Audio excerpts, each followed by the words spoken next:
오늘 본문의 말씀을 가지고 설교 제목을 지어본다면 이가봇이라고 말할 수 있겠습니다.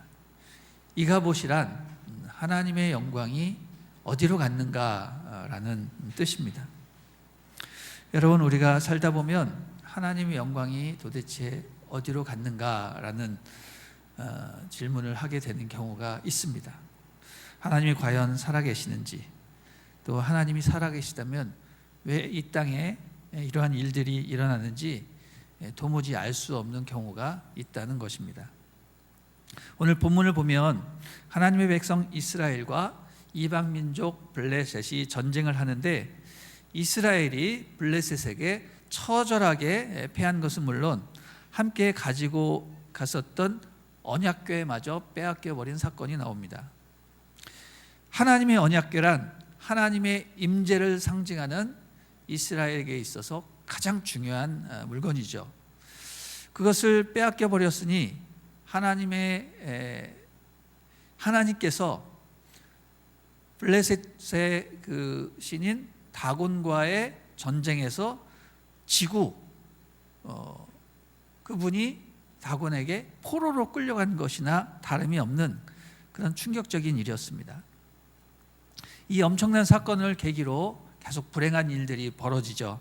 이스라엘이 전쟁에서 패배했고, 또 홈니와 비느하스라는 엘리 제사장의 아들들이 전쟁터에서 죽었으며, 또 하나님의 궤가 블레셋에게 빼앗겼다는 소식을 들은 당시 이스라엘의 사사이자 대제사장이었던 엘리가 그 자리에서 넘어져서 죽어버렸고, 또 이 소식을 들은 엘리의 며느리인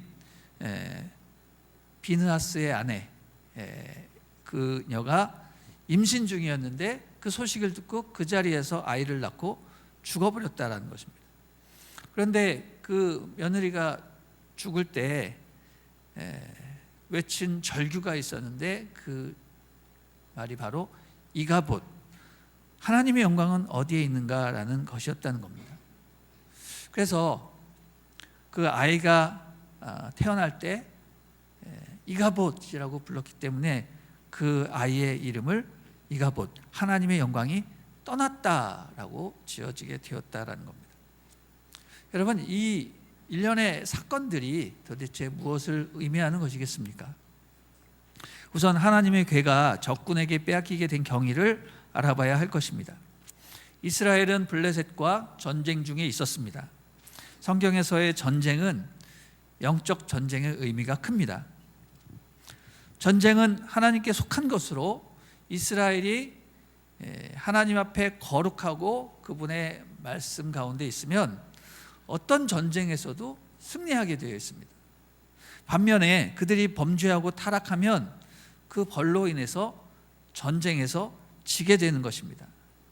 다시 말해서 이스라엘이 블레셋에게 졌다는 것은 하나님이 이방 신과의 전쟁에서 졌다라는 그런 의미가 아니라 이스라엘이 회개해야 할 무언가가 있었다라는 뜻입니다.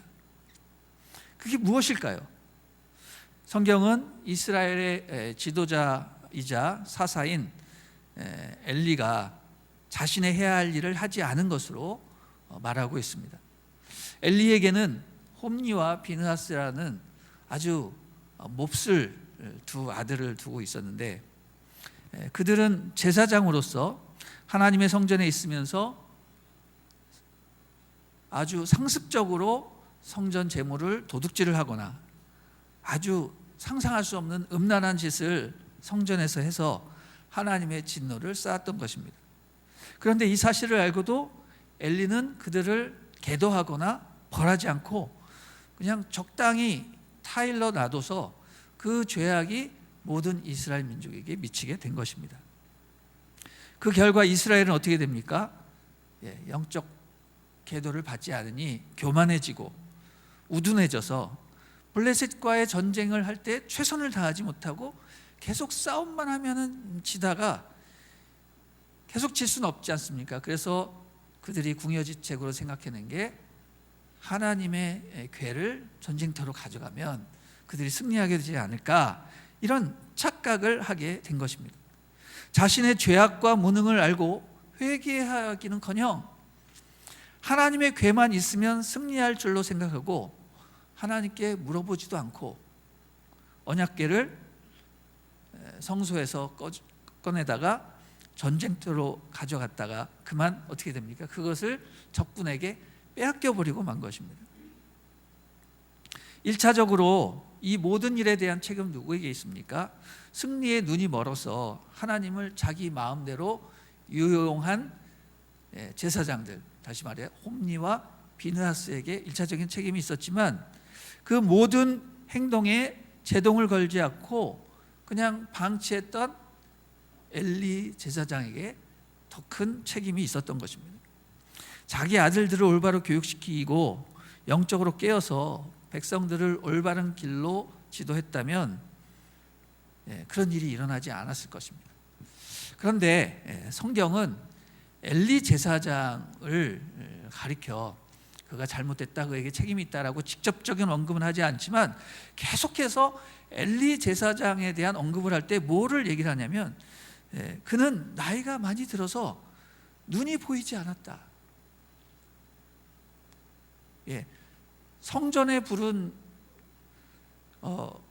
계속 타오르고 있는데 엘리 제사장은 눈앞이 캄캄했다. 뭐 이런 표현들을 계속 쓰면서 결국 오늘 말씀을 보면 그는 나이가 많아서 눈이 보이지 않았고 또 비대하여 뚱뚱해져서 의자에 앉았으나 뒤로 넘어져 목이 부러져 죽었다고 묘사하는 것을 보니 이것은 단순한 그의 어떤 육체적인 모습, 나이가 많이 들면 당연히 눈이 침침해지죠. 그리고 어떻습니까? 또 나이 들면 또 나이살, 뱃살이 나오고 하는 거 있지 않습니까? 근데 그런 것들이 어떻게 보면 당연한 것이라고 생각할 수 있지만 결코 그런 모습을 가져서는 안 된다는 것이죠. 왜? 그는 영적인 지도자이기 때문에. 일반 세상 사람과 똑같은, 오히려 세상 사람보다 더 그런 모습을 보여서는 안 된다라는 것을 얘기를 하는 것이죠. 이 얘기는 무엇을 얘기하는 겁니까? 그가 영적으로 해이해졌고 나태해졌기 때문에 육체의 그런 모습들이 나타난다는 것을 말하고 있는 것입니다. 그래도 엘리에게는 한 줌의 어떤 신앙 양심이 있어서인지 그가 죽을 때 가장 큰 충격을 받은 것이 이스라엘이 졌기 때문도 아니고 또 자기 아들들이 죽임을 당했기 때문도 아니고 바로 하나님의 궤가 빼앗겼다라는 소식을 듣고서 가장 큰 충격을 받고 그 자리에서 졸도하고 쓰러져 죽었다라는 것입니다. 더욱이 그의 며느리의 죽음은 더 의미가 있어 보입니다. 엘리의 며느리는 한 여성이었습니다. 그 당시 여성은 참 존재감이 없었죠. 게다가 그녀는 악인 비느하스의 아내로 이스라엘에 있어서 정말로 알려지지 않은 그런 사람이었습니다. 그런데 그녀가 아이를 임신하고 있다가 자기 남편과 시아버지의 사망 소식을 듣고 졸도한 것이 아니라 어떤 소식을 듣고 졸도를 했습니까? 그녀 역시 하나님의 궤가 빼앗겼다라는 소식을 듣고서 그 자리에서 아이를 낳고 죽어버렸다라는 것입니다. 그러면서 외친 것이 뭐죠? 이가봇. 이가봇이 하나님의 영광이 어디에 있는가? 카봇이 하나님의 영광이라는 뜻이거든요. 하나님의 영광이 어디로? 이렇게 절규하며 죽었다라는 것입니다.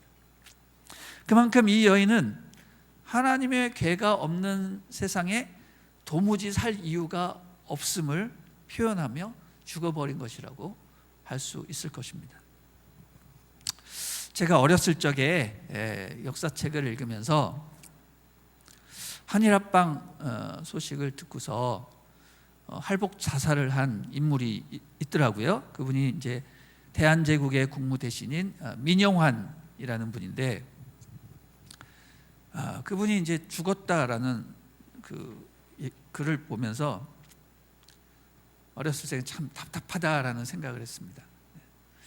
아니 나라가 망했으면 한 사람이라도 더 살아서 독립전쟁을 하고 투쟁을 하고 그래야 되지 왜 그 자리에서 무의미하게 죽어버리는가, 이런 생각을 했던 기억이 있습니다. 그런데 나중에 어른이 돼서 이 민영환 씨의 자살을 생각해 보니까 너무너무나 이해가 되었습니다. 나라의 주권을 잃어버리니 살 소망이 끊어져 버린 것이죠. 그는 한마디로 자신의 목숨보다 나라를 잃어버린 것이 더 슬픔이 더 컸던 것입니다. 나라 없는 세상에서 내가 살아서 무엇을 하겠느냐. 그의 자살은 단순한 죽음이 아니라 애국하는 마음이 나타난 것이라고 할 수 있을 것입니다. 그런 의미에서 엘리 제사장과 그의 며느리의 죽음은 단순히 하나님 앞에 죄를 지었기 때문에 벌받은 그런 어떤 심판의 결과라기보다는 그들의 신앙 양심이 드러난 것이다 라고 볼 수도 있는 것입니다. 한마디로 이 두 사람에게는요, 최소한의 신앙 양심이 있었던 것입니다. 여러분, 그런데 하나님의 괴가 빼앗겼다고 진짜 하나님이 전쟁터에서 진 것이며 하나님의 영광이 사라졌다라고 볼 수 있을까요? 하나님이 다곤과 싸움에서 져서 다곤에게 비참하게 포로로 끌려가신 것입니까? 결코 그렇지 않죠. 그런 일은 일어날 수 없습니다. 설령 그런 일이 세상에서 발생했다 하더라도 하나님이 지신 것이 아닙니다. 하나님의 영광이 사라지는 일은 절대로 없습니다. 다만 그 분의 영광이 나타나는 것이 누구에게 사라진 것입니까? 이스라엘 백성에게 나타난 것이죠. 이스라엘 백성들로부터 하나님의 영광이 떠난 것입니다. 여러분, 이게 진짜 무서운 것이요, 우리가 두려워해야 할 것입니다. 하나님의 영광이 우리에게서 떠나면 우리는 진짜 소망이 없어지는 겁니다. 그것은 에스겔서가 표현하기를 성전에서 하나님의 영광이 떠나는 소리가 들렸다. 엄청난, 있을 수 없는 그런 얘기죠. 하나님의 영광이 성전에서 떠나는 소리를 에스겔 선지자가 들은 것입니다. 또 신약을 보면 요한계시록에서는 뭐라고 표현합니까? 촛대가 옮겨졌다라는 표현을 합니다. 내가 촛대를 옮겨버리겠다 경고하십니다. 이건 그냥 단순한 경고가 아니에요. 엄청난 경고, 엄청난 무시무시한 일인 것입니다. 이것은 우리가 목숨과 나라를 잃어버리는 것보다 더 심각한 상태인 것입니다. 이 세상에서 살아야 할 이유를 상실해 버리는 것이고 우리의 영원한 소망이 없어져 버리는 겁니다. 사무엘서는 하나님의 영광이 떠나버린 이스라엘 백성들의 삶이 어떤 것인지 엘리와 또 그의 며느리의 죽음을 통해서 말하고 있습니다. 여러분, 생명을 잉태한다는 것이 얼마나 축복된 일이고 그 한 어린 영혼이 살아간다는 것이 얼마나 고귀하고 아름다운 일입니까? 그래서 우리는 아기를 낳으면 베이비 샤워를 하고 온갖 축복을 선포하고 또 아이에게 아주 최고의 좋은 이름을 부여를 하잖아요. 그런데 그런 축복된 일마저 하나님의 영광이 떠나버리면 정말 아무 의미도 없고 오히려 이 세상에서 태어나고 살아간다는 것이 지옥과도 같은 영원한 저주와 같다는 의미에서 그 아이의 이름을 뭐라고 줬어요? 이가봇이라고 줬다는 거죠. 하나님의 영광이 없어.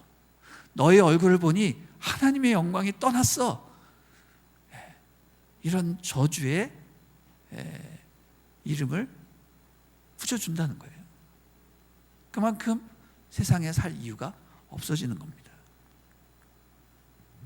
그만큼 하나님의 영광이 떠났고 그분이 더 이상 우리와 함께하지 않으신다는 그런 소식만큼 절망적인 게 없는 겁니다. 여러분, 우리는 이것을 두려워해야 합니다.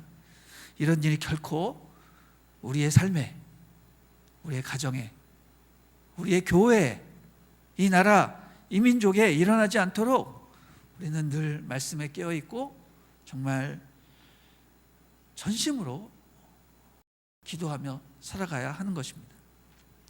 다행히 하나님의 영광은 잠시 이스라엘을 떠났지만 하나님께 깨어있는 소년 사무엘이 있었습니다. 엘리의 눈은 점점 어두워져 갔지만 성전에서 기도하는 사무엘은 하나님의 등불을 지키고 있었습니다. 그 사무엘의 영향력은 어디로 계승이 되느냐? 다윗 왕에게 계승이 됩니다. 사무엘이 다윗에게 기름을 붓습니다. 그리고 다윗 왕은 무슨 일을 합니까? 그가 왕이 되자마자 하나님의 언약궤를 찾아오는 그런 일을 하게 되는 것을 우리는 보게 됩니다. 그때부터 이스라엘이 부흥을 하기 시작하는 것이죠. 하나님이 함께 하셔야 인생은 의미가 있고 민족도 다시 살아나는 것입니다.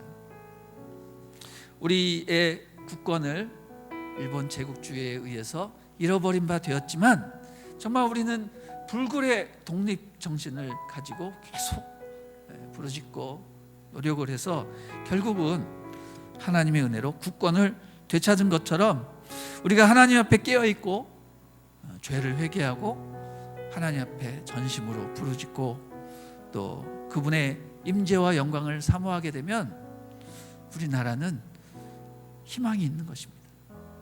계속해서 부흥의 역사는 다시 찾아오게 되는 것입니다.